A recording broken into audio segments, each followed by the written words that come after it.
الذين اصطفى أما بعد فأعوذ بالله من الشيطان الرجيم بسم الله الرحمن الرحيم والذين معه أشداء على الكفار رحماء بينهم سبحان ربك رب العزة عما يصفون وسلام على المرسلين والحمد لله رب العالمين اللهم صل على سيدنا ومولانا محمد وعلى آل سيدنا ومولانا محمد وبارك وسلم اللهم صل على سيدنا ومولانا محمد وعلى آل سيدنا ومولانا محمد وبارك وسلم اللهم صل على سيدنا ومولانا محمد وعلى آل سيدنا ومولانا محمد وبارك وسلم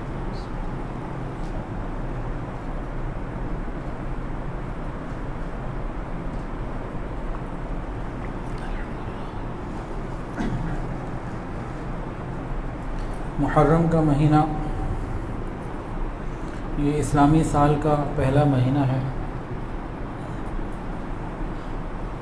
جب بھی محرم کا مہینہ شروع ہو تو ہم اعمال کے حساب سے اپنے کوئی ٹارگٹس بنا لیا کریں۔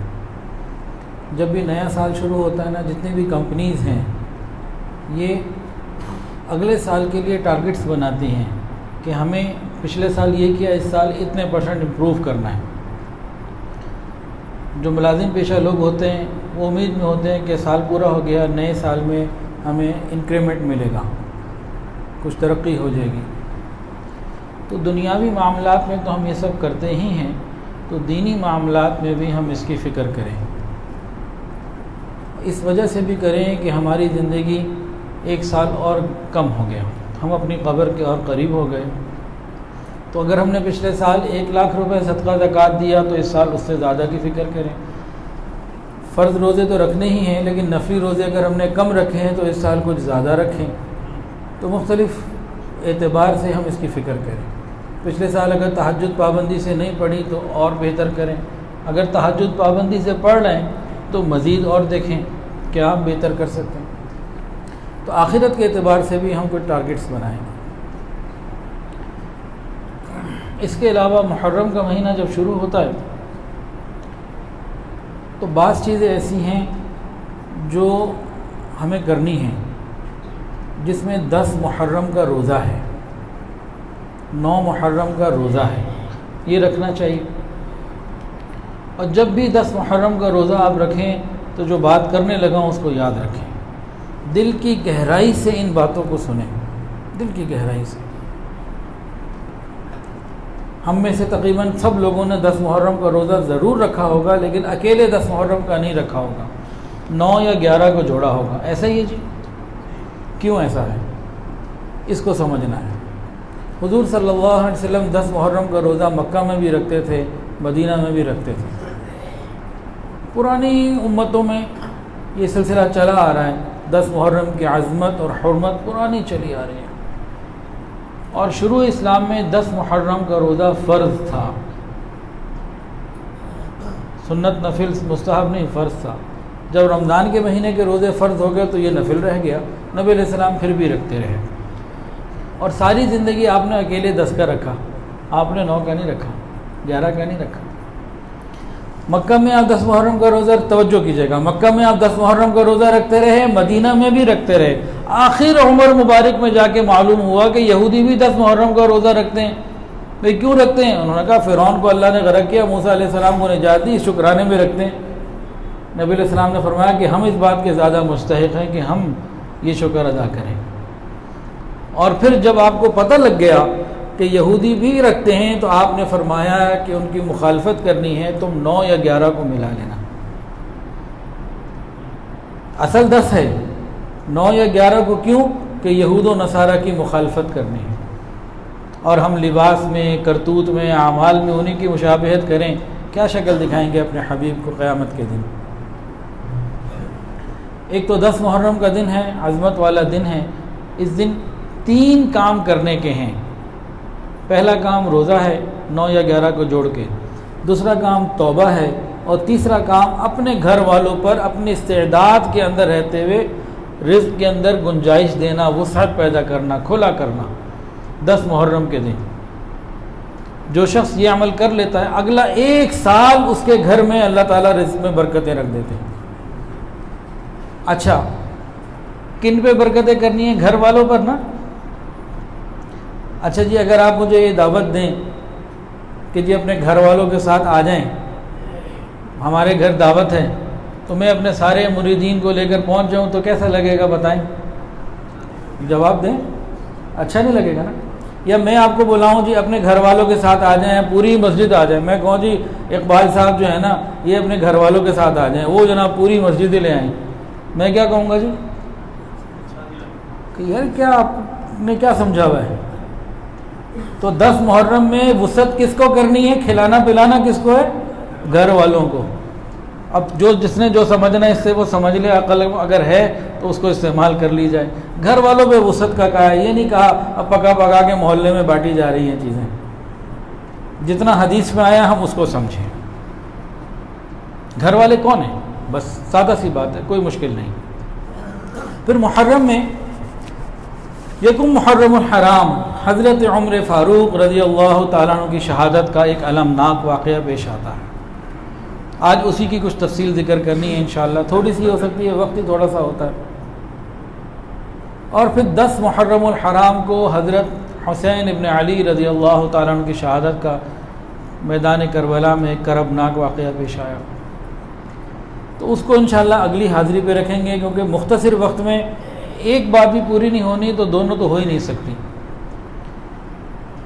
میری والدہ ہسپتال میں ہیں، موت اور حیات کی کشمکش میں ہیں 2 دن سے، اور اگر وہ گھر آ جاتی ہیں تو منگل کو میں نے گلگت چترال پہ جانا ہے۔ یہاں سے نکلیں گے چترال، پھر لوئر چترال، اپر چترال، چندور ٹاپ، وہاں سے نیچے اتریں گے پھنڈر، گھاکوچ، شکیوٹ، شیر قلعہ، گلگت، اور پھر واسی بابوسر ٹاپ سے ہوتے ہوئے واپس آئیں گے۔ یہ ہمارا پروگرام تیار ہے، وہاں کے بیانات، وہاں ہم نے کچھ سروے کرنا ہے، کچھ برانچز بنانی ہے، وہ سارا ہمارا طے ہے۔ ادھر سے والدہ کی طبیعت اچانک خراب ہو گئی، منگل کی رات کو گلگت سے کچھ مہمان آئے ہوئے تھے، امی نے کھانا بنایا پکایا، سب کچھ ٹھیک، بدھ کو طبیعت خراب ہو گئی۔ جمعرات کو مجھے سیالکوٹ جانا تھا، کل میں سیالکوٹ میں تھا، وہاں بیان تھا، تو صبح میں نے، امی تو ہسپتال پہ ایڈمٹ ہو گئی تھی منگل اور بدھ کی درمیانی رات، میں نے ابو سے کہا میں نہیں جاتا، ابو نے کہا بھائی آپ جائیں، یہاں سب ہیں تو ہو آئیں، ایسی کوئی پریشانی کی بظاہر بات نہیں ہے۔ لیکن میں یہاں سے موٹر وے پہنچا ہوں تو پتہ لگا جی بے ہوش ہو گئی، اور پانی اور پیشاب بھی بند ہو گیا، اور صورتحال بہت خطرناک ہو گئی۔ تو کل کا دن اور پرسوں کی رات بہت تکلیف میں گزری، اور صبح فجر میں ڈائلیسس کے لیے لے جانے لگے، انہوں نے پیمنٹ لے لی، اور 4:00 پہ ڈائلیسس کا سلسلہ شروع کرنے لگے تھے کہ اللہ کی رحمت آ گئی، پیشاب آ گیا، ڈائلیسس سے بچت ہو گئی، بہت بڑا فضل ہو گیا الحمدللہ۔ تو آج صبح جب میں نے ہسپتال سے رپورٹ مطلب کچھ کیفیت بتائی نا کچھ لوگوں کو، کچھ لوگ شہر میں ہیں کچھ دور ہیں، تو 3 باتیں میں نے بتائیں، 3 باتیں میں نے شکرانے میں بتائیں، لیکن وہ اگر عبرت کی نگاہ ہو تو اس میں بہت بڑی عبرت ہے ہمارے لیے۔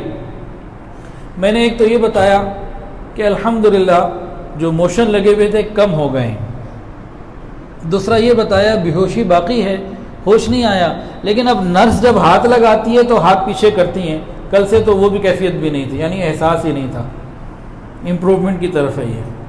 تیسری بات یہ بتائی کہ جو پیشاب رکا ہوا تھا وہ آ گیا۔ یہ 3 باتیں بتائیں۔ اب ایک منظر یہ ہے کہ اس کا ہم شکر ادا کر رہے ہیں، لیکن اس میں دوسری عبرت کی نگاہ اگر ہو نا کسی کے پاس، یہ بہت بڑا عبرت کا مقام میرے اپنے لیے اور ہم سب کے لیے ہے۔ 2 دن پہلے جو شخص چل رہا ہے پھر رہا ہے، مہمان آئے ہوئے ہیں، انہوں نے جناب 4-5 ڈشیں ان کے لیے تیار کی، ان کے ساتھ بیٹھ کے کھانا کھایا، سب کچھ ٹھیک۔ 48 گھنٹے کے بعد ہم کہہ رہے ہیں کہ اس نے بے ہوشی میں جو ہاتھ ہلا لیا، اللہ تیرا کتنا کرم ہو گیا۔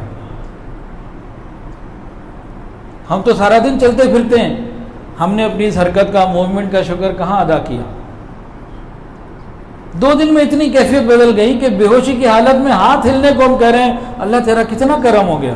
میں رویا صبح، اللہ تیرا کتنا کرم ہو گیا، صرف ہاتھ ہلا، آنکھ ابھی نہیں کھل سکی، بات ابھی نہیں کر رہی۔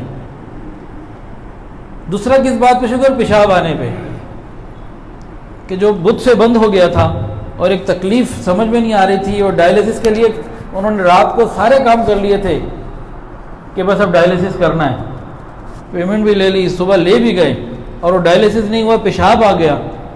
اس پہ یا اللہ تیرا شکر، 2 دن پہلے ہر چیز ٹھیک، 2 دن بعد صرف ایک پیشاب آنے پہ شکر۔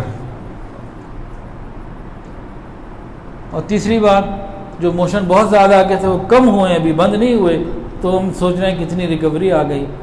کیا ہے ہم، ایسی ذرا سی کوئی چیز ہوتی ہے اور بندہ بس کسی کام کا نہیں۔ میں نے کل ابو کو کہا موٹر وے سے میں واپس آ جاتا ہوں، پتہ ابو نے مجھے کیا کہا آپ جس کام پہ گئے ہوئے ہیں وہ کر آ جائیں، بھی جائیں گے تکبر یا کوئی بڑائی، بندہ کچھ نہیں بھائی، بندہ خلق الانسان ضعیف ہے، بڑا ہی کمزور ہے، لیکن ہم اپنے آپ کو کمزور مانیں نا، ہم مانتے نہیں ہیں۔ ہمیں اپنی صحت کا یا مال کا یا عہدے کا پتہ نہیں کس چیز کا ایک نا وہ غرور ہوتا ہے۔ تو یہ 2 دن کے اندر حالات ہوئے۔ بہرحال اب حضرت عمر فاروق رضی اللہ عنہ کی شہادت کا واقعہ کچھ عرض کر لیتے ہیں۔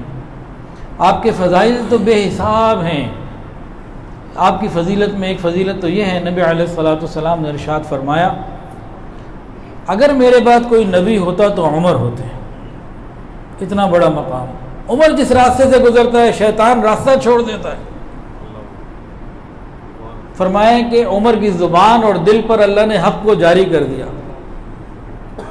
کتنی مرتبہ ایسا ہوا کہ جو رائے حضرت عمر کی ہوا کرتی تھی، اللہ رب العزت کا قرآن مجید جب نازل ہوا تو ایسا ہوا کہ حضرت عمر رضی اللہ عنہ کی رائے اللہ کے قرآن کے مطابق کئی دفعہ نکلی، کئی دفعہ ایسا ہوا۔ یہ نہیں کہنا چاہیے، بعض لوگ کہہ دیتے ہیں کہ حضرت عمر کی رائے کے مطابق قرآن نازل ہوا، یہ بہت بڑا جملہ ہے، ٹھیک نہیں ہے میری نظر میں، کہ حضرت عمر کی رائے ایسی نکلی جو قرآن کے مجید کے مطابق تھی۔ بڑا قرآن ہے، اللہ کا کلام جو ہے نا وہ اس کی عظمت بہت زیادہ ہے، جس میں سے ایک موقع بتا دیتا ہوں۔ فتح مکہ کے بعد نبی علیہ السلام سے مشورہ ہوا نماز کہاں پڑھیں، تو حضرت عمر نے کہا کہ مقام ابراہیم پر، ادھر سے آیت آ گئی واتخذوا من مقام ابراہیم مصلی، کہ مقام ابراہیم کو نماز کی جگہ بنائیے۔ حضرت عمر نے نبی علیہ السلام سے کہا آپ کے گھر میں نیک لوگ بھی آتے ہیں برے بھی آتے ہیں، تو اپنی عورتوں سے کہیے پردہ کریں، اس وقت پردے کا حکم نازل نہیں ہوا تھا، امہات المومنین کو کہیے پردہ کیا کریں، ہر آنے والا اچھا نہیں ہوتا۔ ادھر ان کی یہ رائے آئی، خیال ظاہر ہوا، تھوڑی دیر کے بعد اللہ کا قرآن نازل ہو گیا پردے کے بارے میں، پردے کو قیامت تک کے لیے فرض قرار دے دیا گیا۔ اس طرح کے کئی مواقع زندگی میں آئے، تو اللہ کے محبوب نے کیا فرمایا کہ عمر کی زبان اور دل پر اللہ نے حق جاری کر دیا، حق نکلتا ہے یہاں سے جو نکلتا ہے، بے شمار فضائل ہیں۔ ایک مرتبہ کیا ہوا، دوڑے جا رہے ہیں، راستے میں حضرت علی ملے، امیر المومنین کدھر؟ کہا وہ زکوٰۃ کا بیت المال کا ایک اونٹ کہیں بھاگ گیا ہے، میں اس کو پکڑنے جا رہا ہوں۔ یہ امیر المومنین ہے، ایک اونٹ رسی توڑا کے بھاگا، وہ کہہ رہے ہیں اس میں بیواؤں کا، یتیموں کا، مسکینوں کا حق ہے، یہ میری ذمہ داری ہے کہ میں اس کو لے کر آؤں۔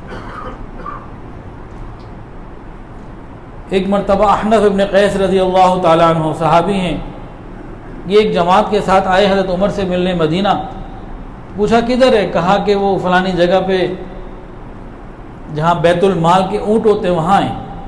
یہ گروپ اپنا لے کے وہاں پہنچے تو دیکھا حضرت عمر رضی اللہ عنہ سر پہ تاج، وہ لا حول ولا قوت، تاج تو یہ نہیں پہنتے، سر پہ پگڑی نہیں ہے، اور پیٹ کے ساتھ جو ہے نا وہ رومال باندھا ہوا ہے، اور اونٹوں کا علاج کر رہے ہیں، پسینے سے شرابور، شدید گرمی، دوپہر کا وقت۔ انہوں نے احنف ابن قیس کو دیکھا، انہوں نے جب سلام کیا نا، انہوں نے کہا احنف تم بھی آ جاؤ، اس والد سے ذمہ دار سے اپنے علاقے کے، تم بھی آ جاؤ، یہ اونٹ ہیں بیمار ہو گئے، یہ بیت المال کے ہیں، ان میں بیواؤں کا حق ہے، یہ امت کا مال ہے۔ تو ان کے گروپ میں سے کسی نے کہہ دیا حضرت یہ کام تو کوئی غلام بھی کر سکتا تھا، آپ امیر المومنین یہ کام کر رہے۔ انہوں نے کہا جو علاقے کا سربراہ اور بڑا سردار ہوتا ہے وہ خادم ہوتا ہے علاقے کا، تو جس طرح کوئی غلام اپنے آقا کے مال کی ذمہ داری نبھاتا ہے، امانت داری نبھاتا ہے، تو وہ بھی تو پھر اس مال کی ذمہ داری نبھائے نا. اور احنف ابن قیس کو بلا لیا, آؤ بھائی ان کام کو دیکھو. ایسے بے شمار واقعات ہیں ان کی زندگی. شہادت کا واقعہ دیکھیے, تقریباً ان کی زندگی میں 22 لاکھ مربع میل. اچھا ایک اور بڑی مزیدار بات, حضور پاک صلی اللہ علیہ وسلم نے ایک دعا مانگی تھی, یا اللہ عمر ابن حشام ابو جہل یا عمر ابن خطاب, ان میں سے کسی ایک کے ذریعے اسلام کو عزت اور غلبہ اور بلندی عطا فرما. کیا دعا تھی؟ اب ابو جہل کو تم چھوڑ دینا, دعا کیا مانگی جو قبول ہوئی کہ اے اللہ حضرت عمر ابن خطاب کے ذریعے اسلام کو عزت عطا فرما. یہ نبی علیہ السلام کی زبان مبارک سے نکلی ہوئی دعا تھی جو ایسی قبول ہوئی ان کی پوری زندگی اسلام کے غلبے کی علامت تھی. جب مسلمان ہوئے تو کہتے ہیں بیت اللہ میں نماز پڑھنی ہے, چھپ کے تو نہیں پڑھنی. ہجرت کا وقت آیا, سب لوگ چھپ کے جا رہے تھے, انہوں نے جناب ہتھیار باندھے بیت اللہ میں آئے, کفار کے بڑے بڑے مجموعوں میں کھڑے ہو کے اعلان کیے, ہے کوئی جو اپنی بیوی کو بیوہ کرائے, بچوں کو یتیم, میں عمر جا رہا ہوں مدینے, روکنے کی ہمت ہے تو آ جاؤ. کوئی ہل نہیں سکا. اور پھر جب خلیفہ بنے تو قیصر و کسریٰ بڑے بڑے بادشاہ, اس وقت کی سپر پاورز, اپنے گھروں میں محلوں میں کانپتی تھیں ان سے. اور بہت ساری ان کی باتیں ہیں. تو 22 لاکھ مربع میل کے اوپر حکومت ہے, امیر المومنین ہیں, اور ان کی زندگی بھی کتنی تھی؟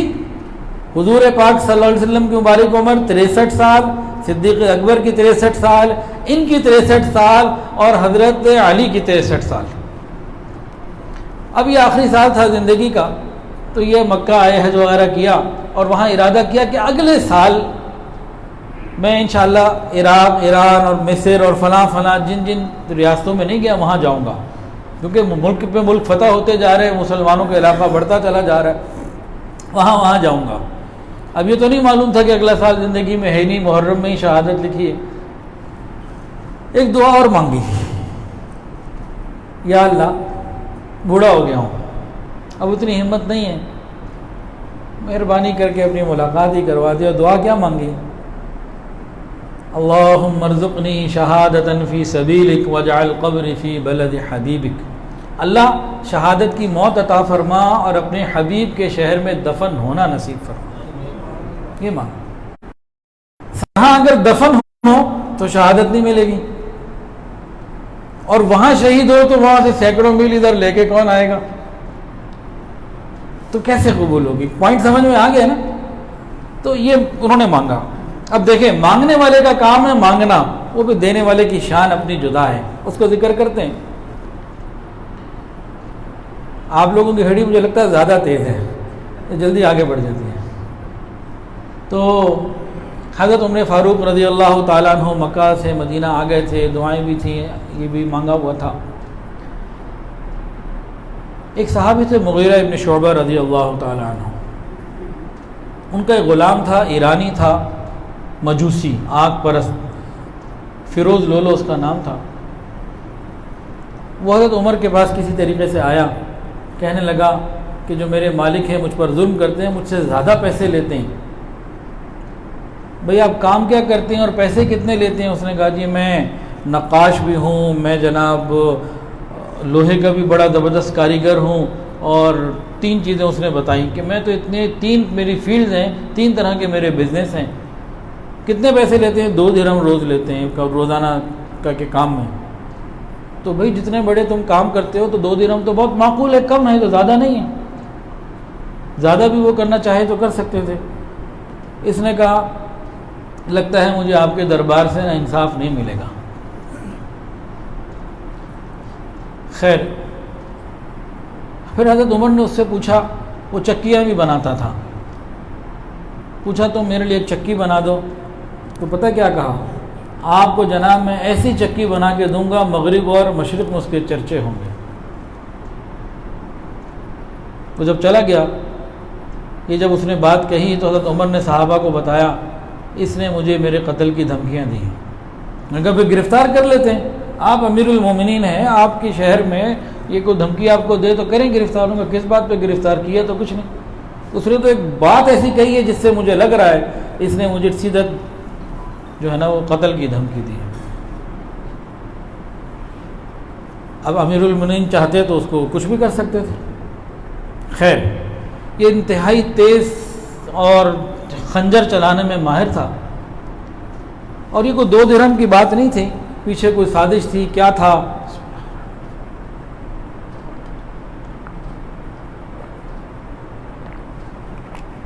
حضرت عمر فاروق رضی اللہ تعالیٰ عنہ فجر کی نماز کے لیے مسجد نبوی شریف پہ آئے، اللہ اکبر کہہ کے نماز کی نیت باندھی۔ صحابہ نے دیکھا کہ حضرت عمر کی آواز ہے، نیت باندھ لی۔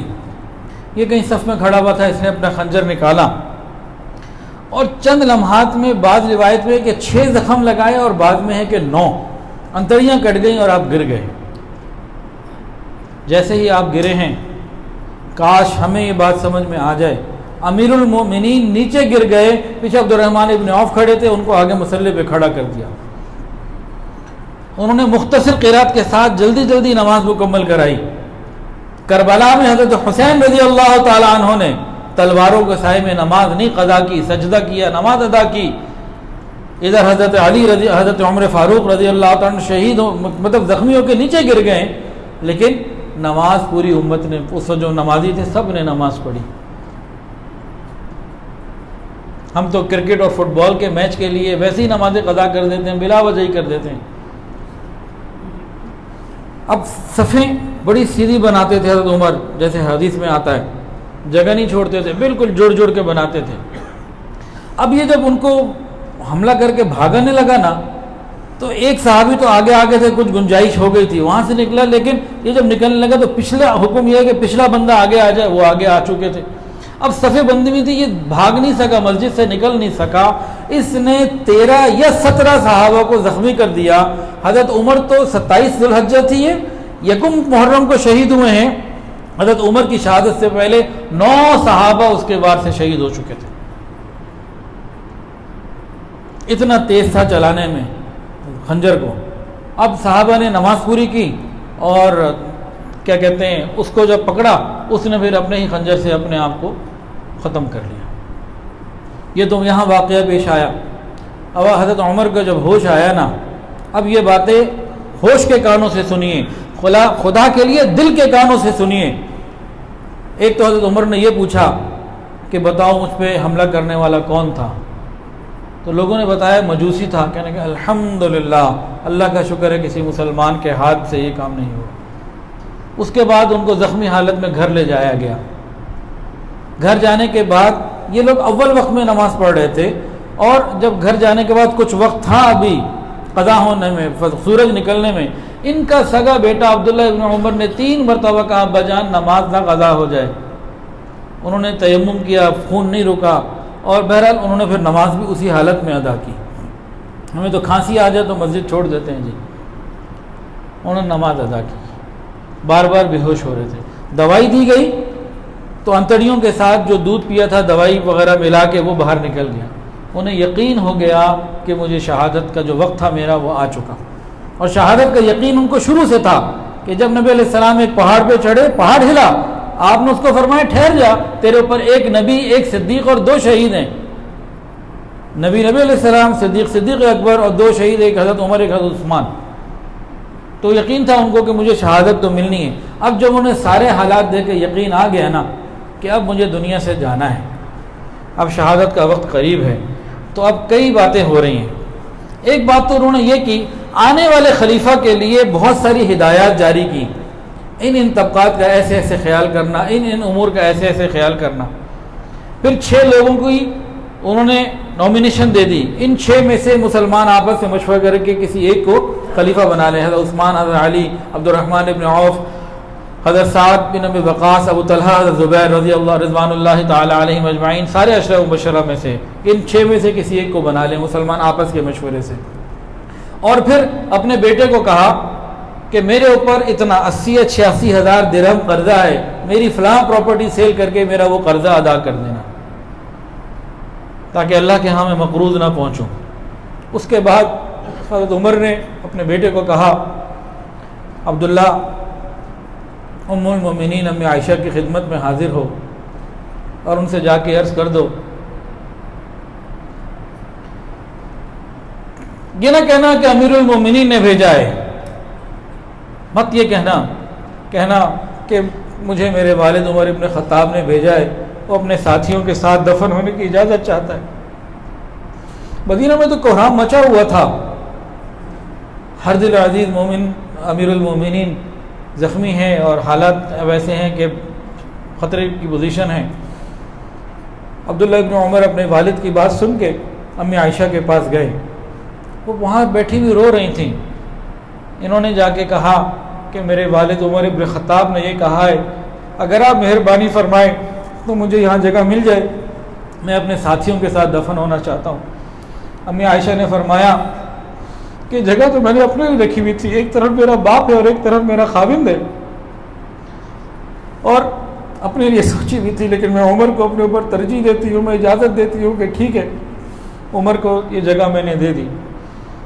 بیٹا واپس آتا ہے، ابا جان امیر المومنین نے اجازت دے دی۔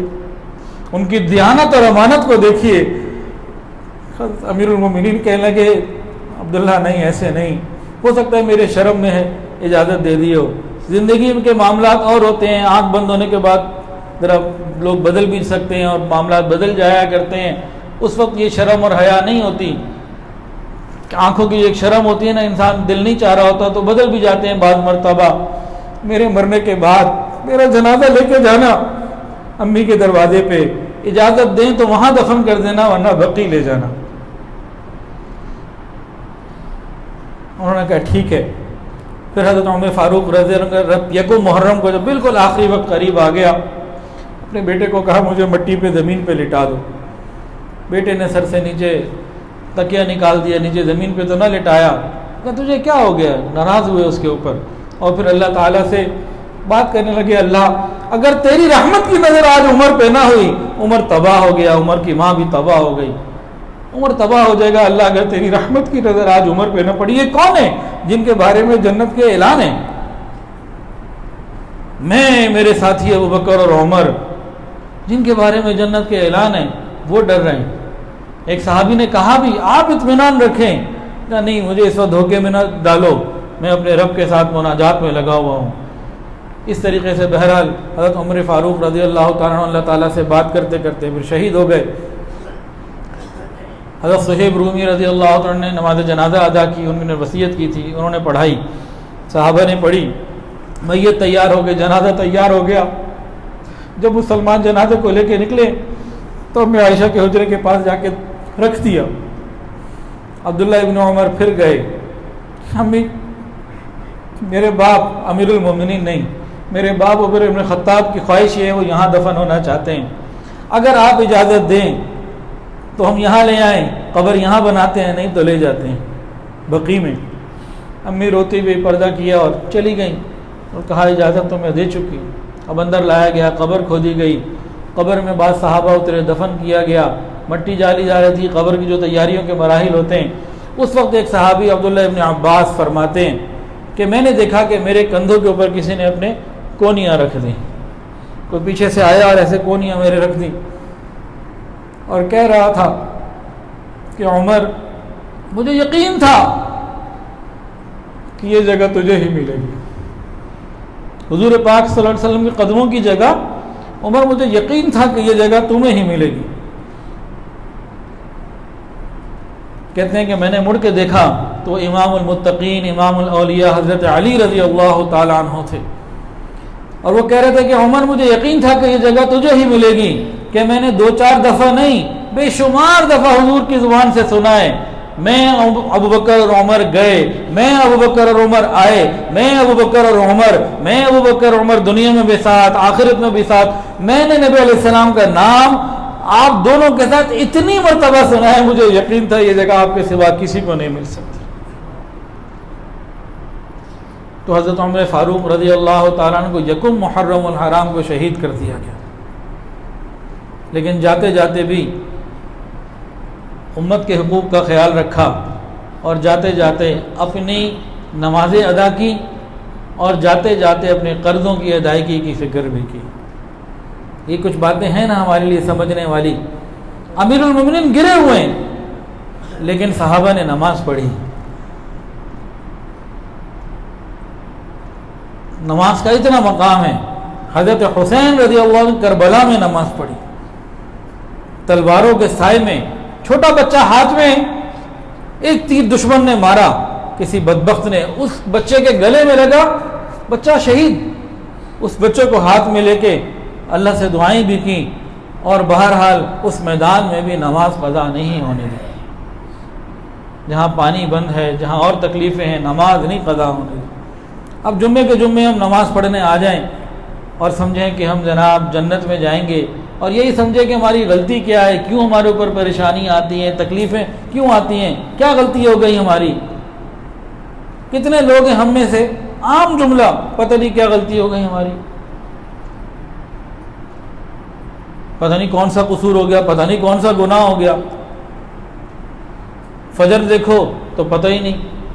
اور جو نماز پڑھ بھی رہے ہیں ان سے کو اپنی نماز ہی پوری طرح سنا دو, رکوع سجود کے طریقے ذرا دکھا دو, تو اس میں ہماری درجنوں غلطیاں نکل آئیں گی. درجنوں نہیں تو کئی غلطیاں نکل آئیں گی.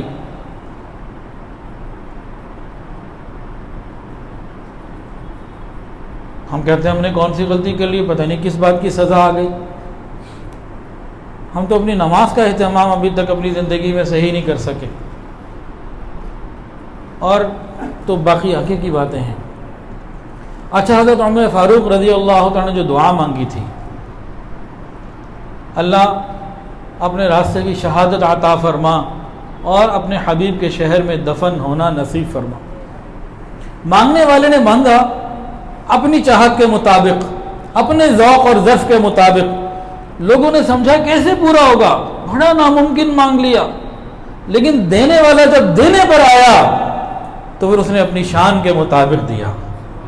حضرت عمر فاروق رضی اللہ تعالی عنہ اگر مدینہ کے کسی پہاڑ, کسی گلی میں شہید ہو جاتے تو شہادت مل جاتی کہ نہ ملتی, دعا قبول ہوتی کہ نہ ہوتی, ہوتی کہ نہیں, ہو جاتی نا. لیکن اللہ نے کہاں شہادت دی, وضو کی حالت میں, نماز کی حالت میں, احسان کی حالت میں, مصلی نبوی میں, ریاض الجنہ میں. یہ شہادت تو کسی گلی میں مل سکتی تھی. پھر تدفین کے لیے اتنا ہی مانگا تھا نا, بقیع کی مٹی, اگر وہ جنت البقیع میں دفن کر دیے جاتے تو دعا قبول ہوتی کہ نہ ہوتی.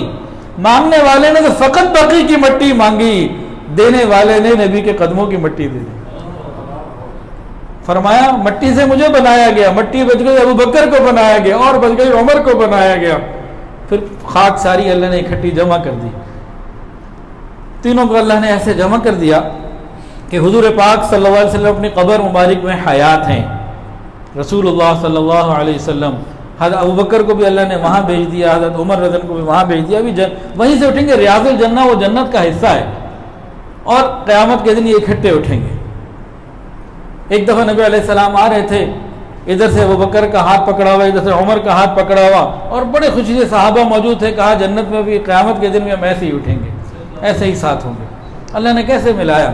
تو جب ہم مانگیں تو یقین کے ساتھ مانگیں. ہمارا کام مانگنا ہے, دینے والا جب دینے پر آتا ہے نا, پھر اس کے کام ہوتے ہیں کیسے وہ پوری کرتا ہے. ہم مانگنے میں کمی نہ کیا کریں. وآخر دعوانا ان الحمد للہ.